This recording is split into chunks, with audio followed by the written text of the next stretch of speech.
Ito sa mga nag-aabang po ng Balitang Bulkan, Anoy! Super Radio, DZBB, Bantay, Bulkan. Resident volcanologist ng Canlaon Volcano Observatory, si Engineer Marie Andeline Quintia.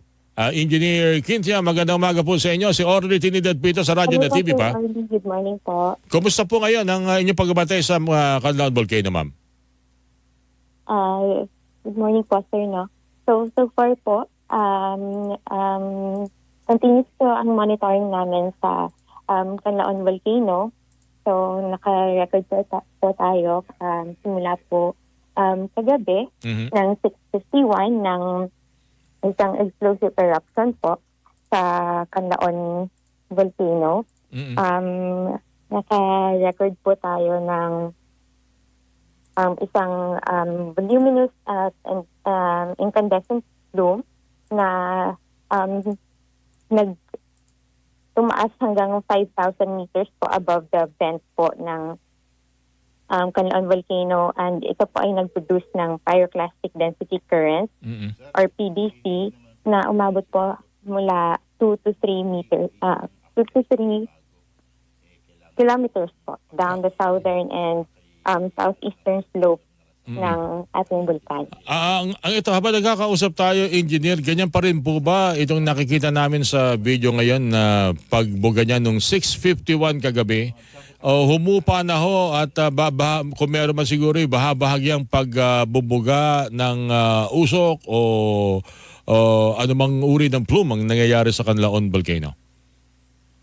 Humupa na po, sir, no, ang ating activity. So, isang eruption lamang po ang ating na-record. So, after po niyan, ay may mga... Humupa na? Opo. Pero meron pa rin po mga pagyanig, mga volcanic and tectonic na paggalaw ng lupa. Yes po, sir. Meron po tayong mga... pagkatapos po ng eruption ay usually meron po tayong record ng mga mga tremor events. Kasunod po ng eruption na ito. But these events po ay mga maliliit lamang. And usually po ay ito po ay naglalast ng seconds lang, ano? For several days po. Okay. Mga ilan ho na ito lang pagyanig? Mula po kahapon? Hindi pa po ito, sir, like officially, but then hanggang 12 po ng midnight ay naka-record po tayo ng hanggang 41 until low frequency volcanic earthquake. Kasunod po ito nung eruption. Okay, ma'am, ulitin ko lang, hanggang kaninang alas 12 ng madaling araw, ilan pong pagyanig na itala po ng VBOX? 41 po, sir. 41. Ano pong pinakamalakas pong intensity na naitala po? Yung pinakamalakas po ay actually prior po nung ating pong eruption, meron po tayong na-record na isang volcano tectonic earthquake. Gano'n po kalakas yun, ma'am? 4, 5 magnitude? Hindi po siya ganun Hindi siya ganun kalakas. Alright. Okay. Engineer, sa ito, habang nagkakausap po tayo, sabi nyo nga medyo humupa na at wala nang nakikita sa pinakabunganga ng Bulkang Canlaon. Kumusta pa rin po yung inyong naoobserbahan sa loob po nito? At nangangahulugan ba na ano ba kasi ang karakter ng Canlaon? Actually naman po baka hindi sila familiar kasi ano ho ba ang karakter ng Canlaon na mabuti po't mabanggit nyo na rin yung Engineer Quintia? Ang Canlaon Volcano po, sir, ay ang atin pong isa po sa monitor ng VBOX na active volcano, and ito po ay located sa Negros Island po. So, ang last na phreatic eruption po ng Canlaon, it happened po noong 2017.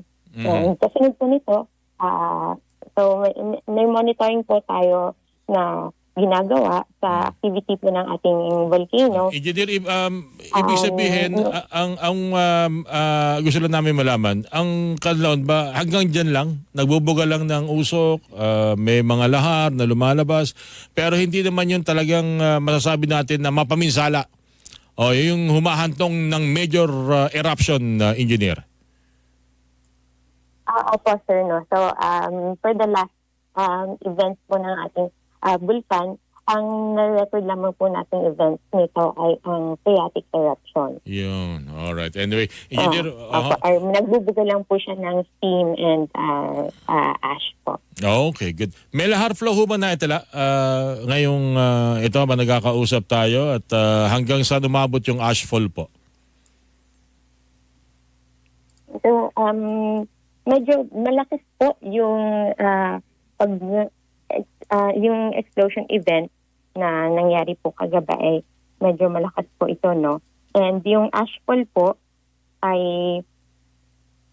umabot po hanggang usually yung ash po kasi ay sumusunod po siya dun sa wind direction. Mm. And yung affected areas po ng ashfall na ito ay umabot po ng Bago City and Carlota City and some parts po ng Ayun. Canlaon. So ito yung mga, kung radius ang pag-uusapan, nasa 6 to 8 kilometer radius ang inabot nung ashfall, engineer? O masigit pa?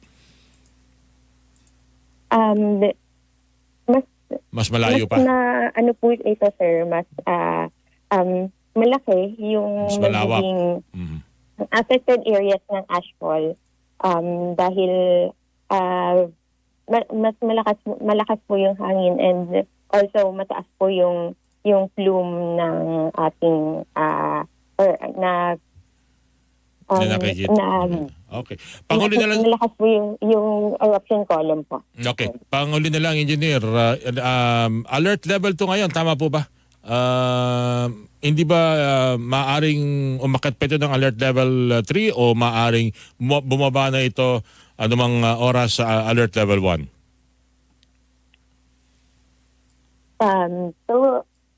Sa continuous monitoring po natin, sir, alert level 2 po ang current na alert level ng ating volcano. And kung meron po tayong makikita na pag-increase ng mga ating monitoring parameters, pwede po tayong mag-akit sa alert level 3.